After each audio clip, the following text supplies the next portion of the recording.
Hi everyone, and a very warm welcome to a new Sigma product announcement video. We've got two new products to tell you about today, so really exciting. My name's Tim from Sigma, and this is Steve from Sigma. Hi Steve. Good to see you again, as always. Nice to be here, lovely. Yeah, so we might as well dive straight in. So the first product that we've got to tell you about, well actually both of them are art lenses. So we've had quite a few contemporary lenses come out over the last year, so it's nice to see a couple of art lenses. Both F1.4 apertures, and they're both for Sony E-mount and L-mount, so you can use it on any Sony mirrorless camera, any full-frame Panasonic camera, any Leica camera, or any Sigma FP series camera. So they're part of the Sigma's art line of primes, which are perhaps Sigma's best known for those. Very well respected lenses, aren't they? So it's what launched the Global Vision product range something like probably about 8 years ago now, with the launch of the 35mm in the art series. Yeah, that was back in 2012, wasn't it? And we've got a bunch of primes in the, I think there's 10, aren't there? 10 primes in there, so around about exactly. That in the range. And, but they were all originally designed for DSLRs because that was just what was around at the time. And over the last couple of years, we've started to redesign them for mirrorless. So it's actually the same lens, but with a new optical design. They're a bit smaller and lighter, new features. We've done two of those already. We've done the 35mm and the 85mm. Both of those have the designation DGDN in the lens name. That means it's designed for mirrorless. Yeah, DG full frame, DN mirrorless. Yeah. And then these are the next two. So we've got a 20 and a 24. They're absolutely brilliant lenses. I just cannot. I love them. No, it's really exciting. As you say, as you said there, we're kind of renowned for these primes, art primes, wide angles.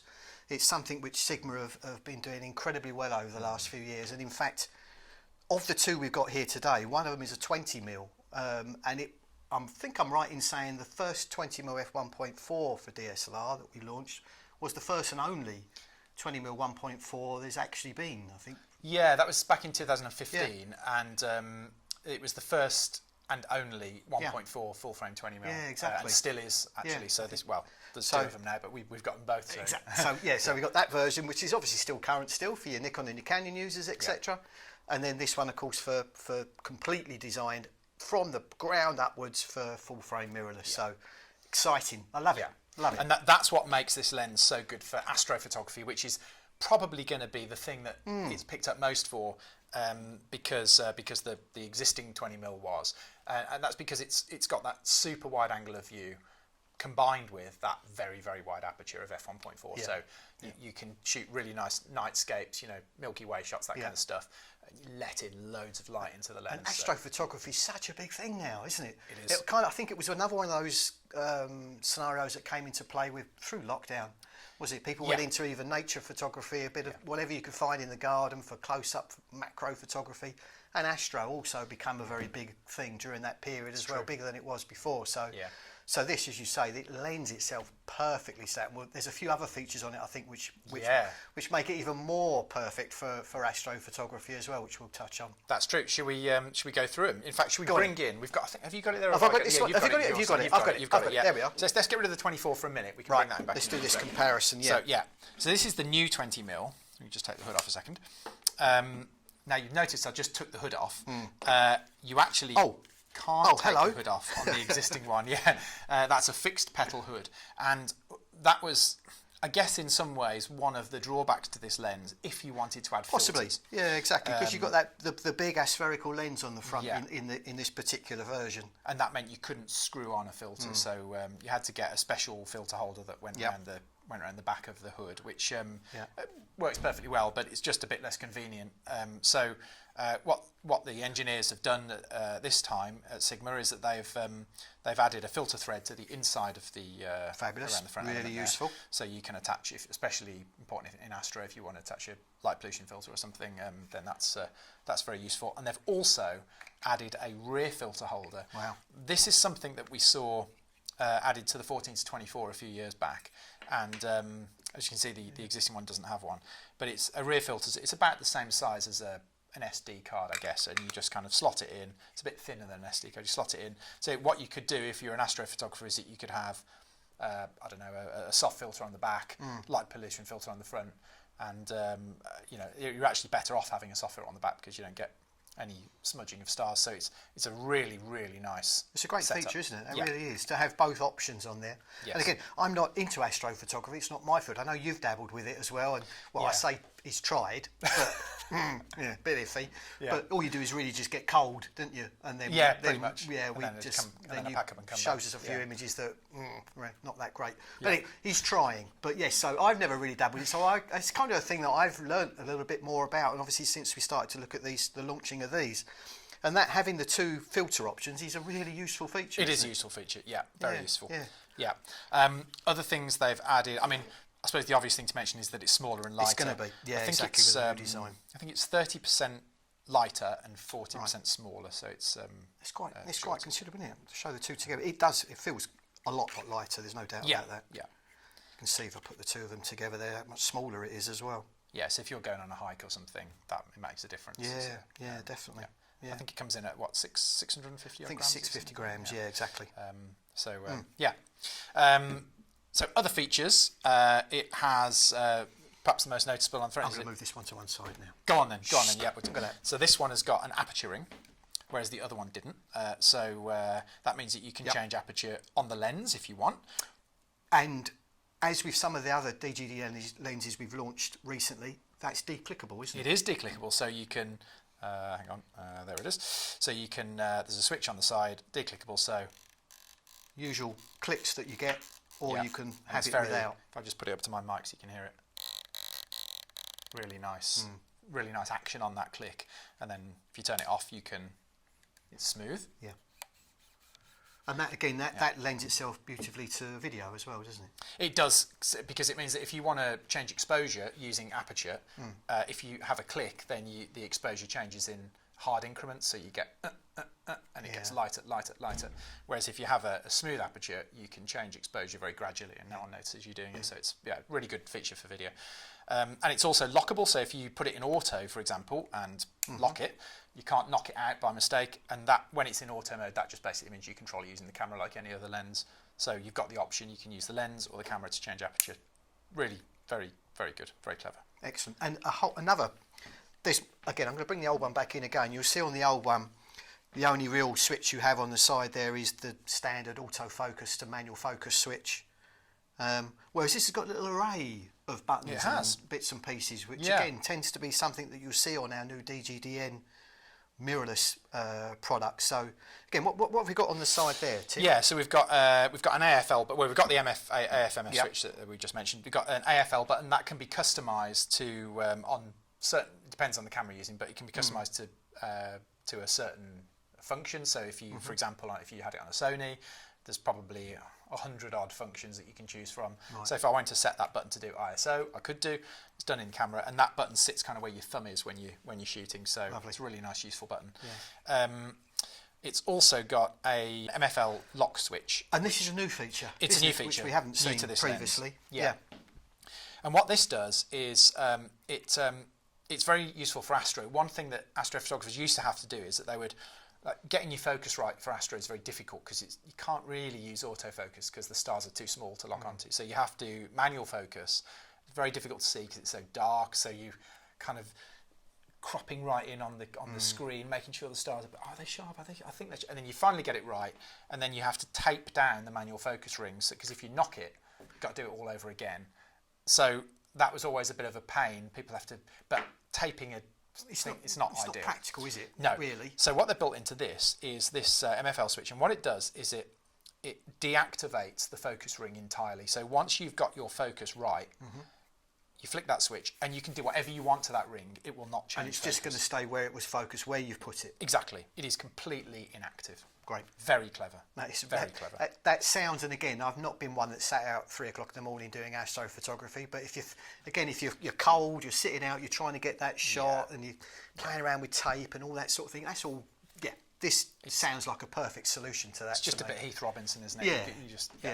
That's a phrase I've not heard for a little while. Heath Robinson. Yeah, so it takes you back to so the other astro feature, perhaps that we should mention on this quickly, is that it's got this. You can see it's got this lip here at the top. That's called a lens heater retainer lip. This time. Yeah. And again, you mentioned this to me earlier on, and again, So I've learned a lot just in 10 minutes having a chat about astrophotography. But again, where we're talking, you're out in the cold, in the elements, that the lens itself can obviously, you can get condensation and moisture. Yeah. And that's where you can use these heat devices. I think you've Yeah, got an that's right. example of one. Yeah. So, yeah, like, as you say, when the lens is kind of pointing upwards towards the sky, especially in winter, in cold weather, you get condensation falling on the lens because the dew starts to fall, and you can get sort of fogging. So what you do is what a lot of astrophotographers do is that they wrap a heat strip around the lens, just goes around like that, and then that plugs into a power bank, and it just warms the lens just to keep the condensation off. They're very effective, good little things, very cheap to buy. But one problem is that they always fall off. They never stay on properly, and so you've always got the risk it's going to go in your shot. But this lip stops that happening. So it's like a little, it's just like a little retainer to stop this falling over the end. It holds it in place. They've thought of everything, haven't they? I think that's properly nailed everything you're going to need on a lens for astrophotography. And of course, when you take this off, you can always check your blood pressure, can't you? Well, exactly, which is your useful thing. Just good, just in case you need to.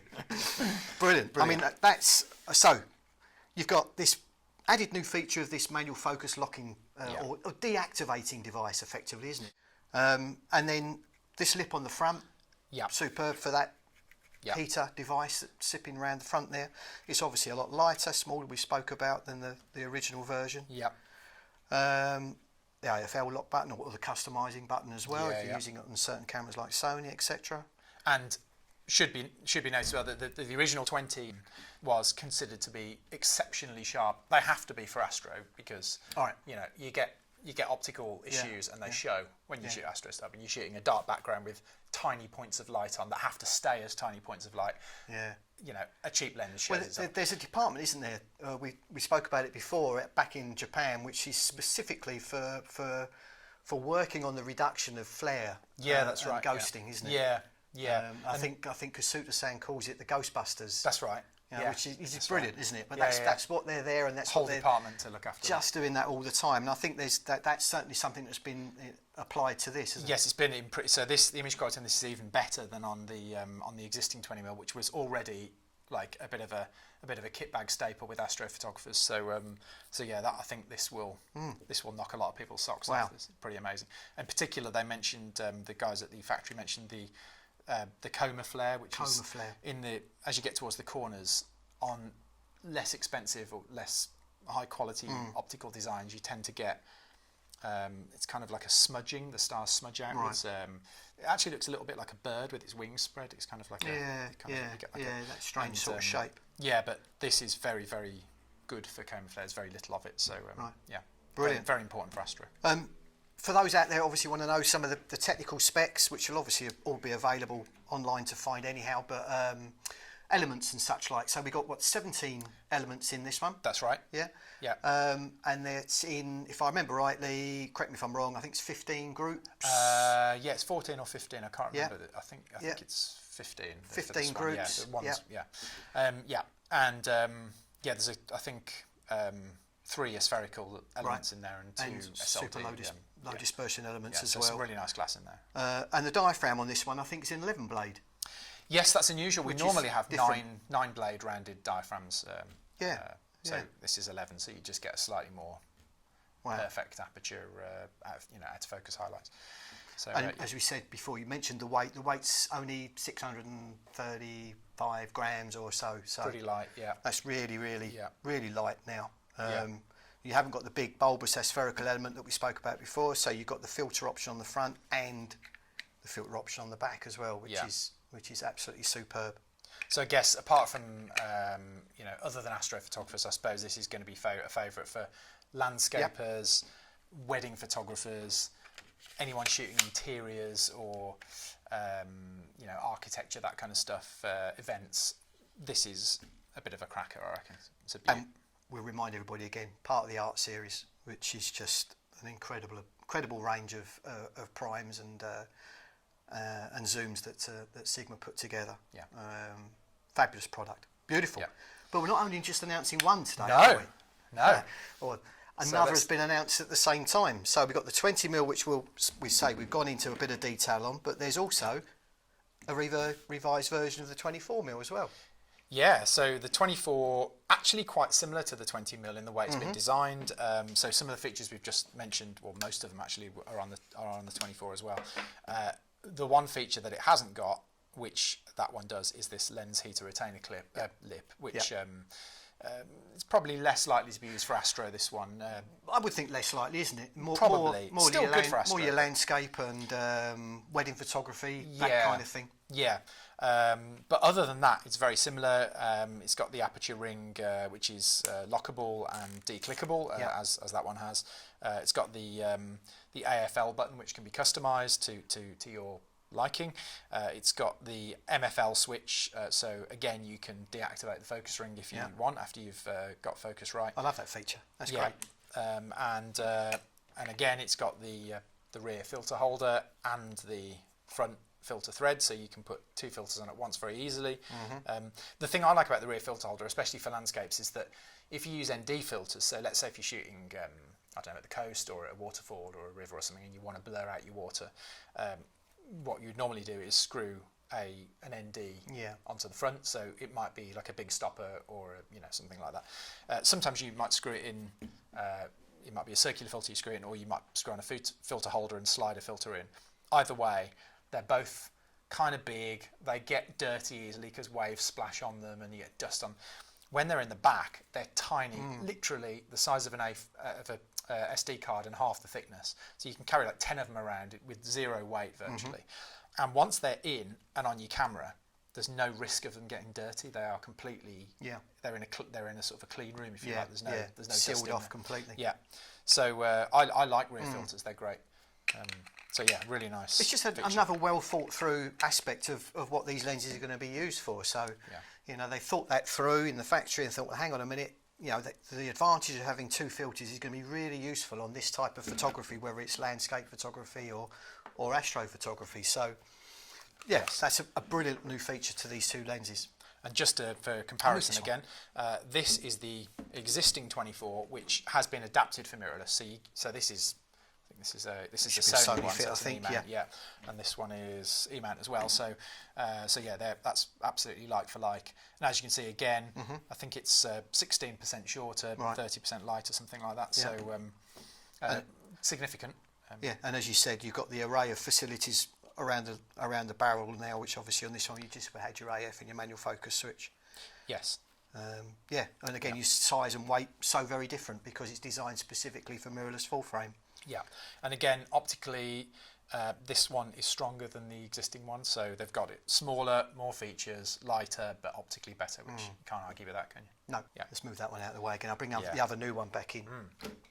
There we go. So two fabulous Art Series primes. One certainly lends itself beautifully to astrophotography.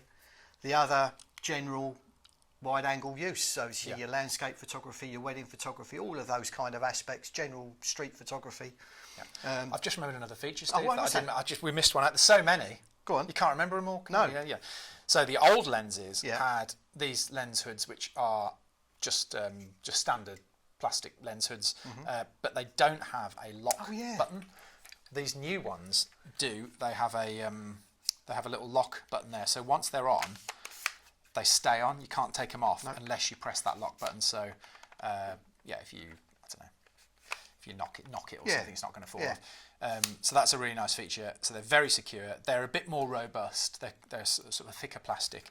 And they've got a rubber ring around this area here is rubberised, isn't it? And that just makes it easier to get it on and off. You've got more grip on it, haven't you? Yeah, it's nice actually. It's very, very grippy. Small thing, but again, another great attention to detail, another little facility that is more practical.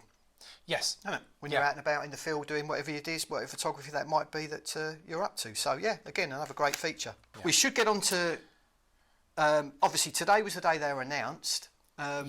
Availability. I think they've got a worldwide launch Yeah, date, 26th of August. That's, So they're not that 2.5 far weeks away. or something. So it's not long to wait really. But you can always pre-order one. Pre-order of it. course, so, Yeah, ready for when that first shipment arrives, as you say, on the 26th. Yeah, we don't know yet how many we'll get on the first shipment, so we don't know quite whether they'll be available at, unless you pre-order one. It's hard to know, but get it pre-ordered, so there's a good chance you might get it from that first shipment. Yeah, exactly. Price, availability, and price, yeah. So start with the 20, shall we? So the 20mm 859 is the suggested retail price. Yep, which is very good, really competitive for a 20mm f1.4, which again unique in the marketplace. As we said at the beginning of this, Sigma were the first to bring out a 20mm full frame f1.4 lens, and this is a reincarnation of that again.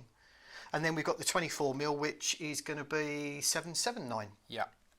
Again, wide angle, tiny bit cheaper, f1.4 prime. I mean that for me that is a steal. They're optically so good, and well, they're feature packed, aren't they? They're nicely designed. They're robust. Yeah, lightweight. They're brilliant. Yeah, feature packed, as we said. Great price points and new features as well. The innovation of that. It seems like a simple idea, but just to be able to switch off the manual focus. Lock switch, that for me, I think, what a fabulous little idea. Yeah. The declicking again as well, I like as well. You're going to be doing a bit of video. Yeah. Brilliant. Two fantastic lens launches. There we go. And again, we should just remind mounts-wise. So these are for the Sony E series and also the L-Mount, which obviously fits on Panasonic full-frame cameras and our very own FPs as well. Yeah, and Leicas, And Leicas too. Yeah, exactly. So that covers all of those off. Yeah. Brilliant. Perfect. All right. Have we not missed any? You know what we're like. I kind of feel like you we have. You come in with the hood at the end. I'm sure we've probably missed something. But once they're out available in all this in your store, get your hands on one, give it a try, see what you think. But in the meantime, if you love it so much, get one pre-ordered, and you'll have one from the launch date then, hopefully around the 26th of August. 26th of August. So, yeah, brilliant, fantastic. Brilliant. Well, thanks so much for watching. Brilliant. Hope you enjoyed hearing about these two new products, and of course, there's always more in the pipeline. We'll have more coming. I think last year we did 12 new lenses or something. So we average of one a month or something. So there's always stuff coming. So there will. So come back and see us again. Yeah, lovely. Nice to see you all. Take care. I'll see you soon. Yeah. Good to see you. Yeah. Cheers, guys. Cheers, then. Bye.